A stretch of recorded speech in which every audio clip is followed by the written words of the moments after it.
Wow, it's gray and rainy outside. When I got here, it wasn't raining. Well, I'm in here now, and I started some new things. I haven't been here for a while, but just wanted to share a few things with you. It's called Reclaiming Space. I don't know if you remember, I had a whole pile of stuff right here. Old works that I moved behind here for the time being. I think that's what I'm going to do, is a little bit at a time over the summer, reclaim spaces. So here's a reclaimed space. And the other day when I did these, this was a reclaimed space. I was hanging artwork on it. Okay, this is not a gallery, it's a working studio. So I put them someplace. I had a painting hanging here, but it's at a museum in Lansing for a show called Michigan Masters, which I have online. But what I decided to do last night is I found some paper, more paper, and I started these 4 pieces. And I decided that these are going to be gardens. So I put on some green and some blackish green, just scrubbing paint, and they're going to be worked in tempera and acrylic.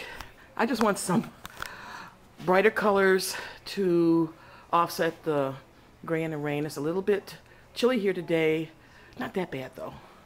So, one thing I got to do first is finish stapling down the corners. I worked on them a little loose last night, so I'll just put that right here. And this is going to be a really long video. I just wanted to show you the start and share a resource with you.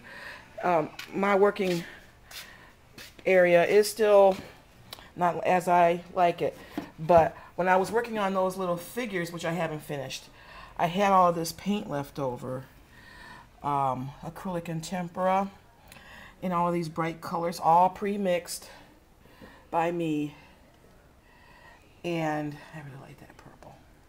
And so that's what I'm going to use to do the next layer of these, what do I call them?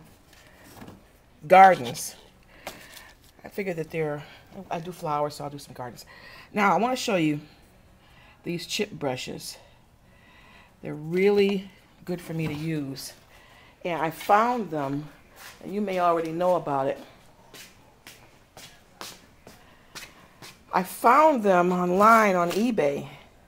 And would you believe I got, this is a box full of 1/2 inch chip brushes. And I opened some up to start painting with.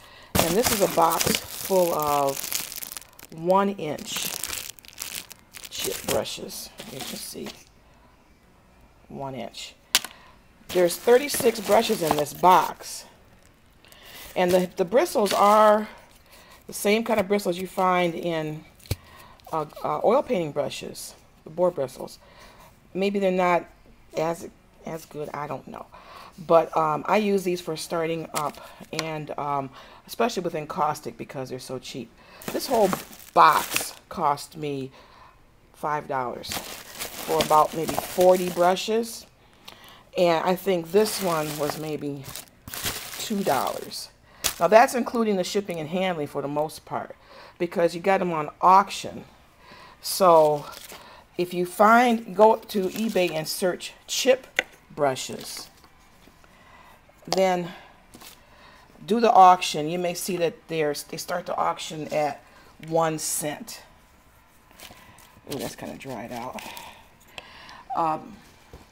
They start the auction at 1 cent, and then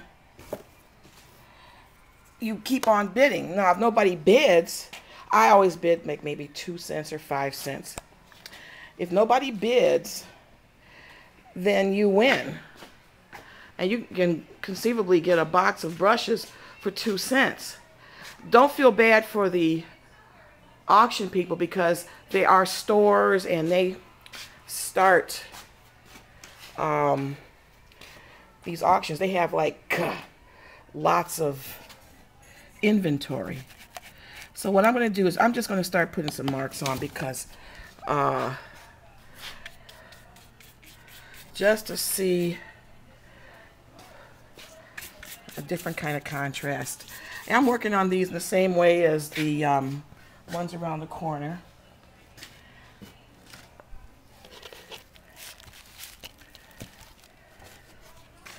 Yeah. What is a garden anyway? It's a place with flowers. And if you squint at a garden, you will see a lot of abstract colors, right? So, and patterns. So that's what I'm going to do. I'm going to put all these colors on in these patterns. And you know, there are a number of contemporary artists who design gardens. One is a friend of mine, Lucille Noir.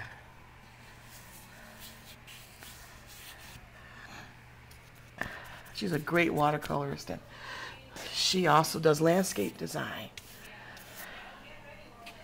So I'm just starting these now. I'm not going to make this a painting lesson or anything, but I just wanted to touch base. So bye.